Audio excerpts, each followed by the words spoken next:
എഡ്രാക്ക് 23ാമത്തെ വാർഷികം ഈ മാസം 28-ാം തീയതി എറണാകുളം ടൗൺ ഹാളിൽ വെച്ച് നാം അങ്ങേയറ്റം ഭംഗിയായിട്ട് തന്നെ ആഘോഷിക്കാൻ നിശ്ചയിച്ചിരിക്കുകയാണ്. അപ്പോൾ അതിലേക്കായിട്ട് എല്ലാവരുടെയും ശ്രദ്ധ തിരിയണം. എല്ലാവരെയും അതിലേക്ക് ആത്മാർത്ഥമായി ഞങ്ങൾ ക്ഷണിക്കുകയാണ്. എൻ്റെ പേര് പൊന്നമ്മ പരമേശ്വരൻ. ഞാൻ എറണാകുളം ജില്ലാ റെസിഡൻസ് അസോസിയേഷൻ അപെക്സ് കൗൺസിലിൻ്റെ സെക്രട്ടറിമാരിലാണ്. നമ്മൾ പറയുന്ന അന്ന് രാവിലെ തൊട്ട് 9 മണി തൊട്ട് നമുക്ക് രജിസ്ട്രേഷൻ സഹിതമായിട്ട് തുടങ്ങി. ഇടയ്ക്ക് കുട്ടികളുടെ അവാർഡ് ദാനമുണ്ട്. അവാർഡ് ദാനത്തിന് ശേഷം അവർക്ക് ഒരു ശരിക്കും പറഞ്ഞ് നന്നായിട്ടൊരു ഓറിയൻറ്റേഷൻ ക്ലാസ്സായിട്ട് കൊടുക്കുന്നുണ്ട്.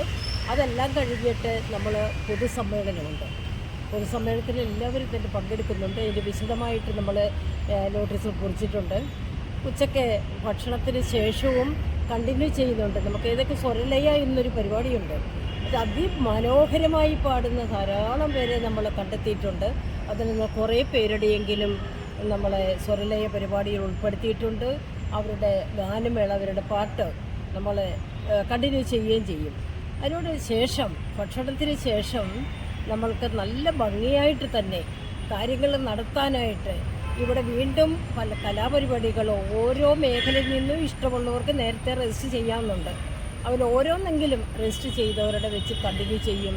ഒപ്പം തന്നെ 5 മണിക്ക് ഏറ്റവും ഭംഗിയായ രീതിയിൽ നടത്താനായിട്ട് നമ്മൾ വനിതകൾ തുണിഞ്ഞെനിക്കാണ് മെഗാ തിരുവാതിര.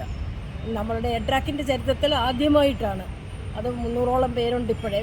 അതെ, ടൗൺ ഹാളിൻ്റെ മുൻവശത്ത് തന്നെ ആ റൗണ്ടായിട്ട് ഓരോ മേഖലയിൽ നിന്ന് എത്തുന്നവരുടേതായിട്ട് മെഗാ തിരുവാതിര അരങ്ങേറുന്നു. 5 മണിക്ക് തുടങ്ങിയ 6 മണി കഴിയുമ്പോഴത്തേന് പരിപാടികൾ അവസാനിക്കും.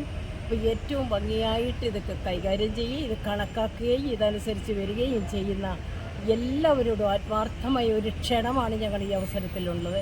എല്ലാവരും അതിലേക്ക് തൻ്റെ ശ്രദ്ധയോടുകൂടി ക്ഷണിക്കുകയാണ്. എല്ലാവരും വരിക.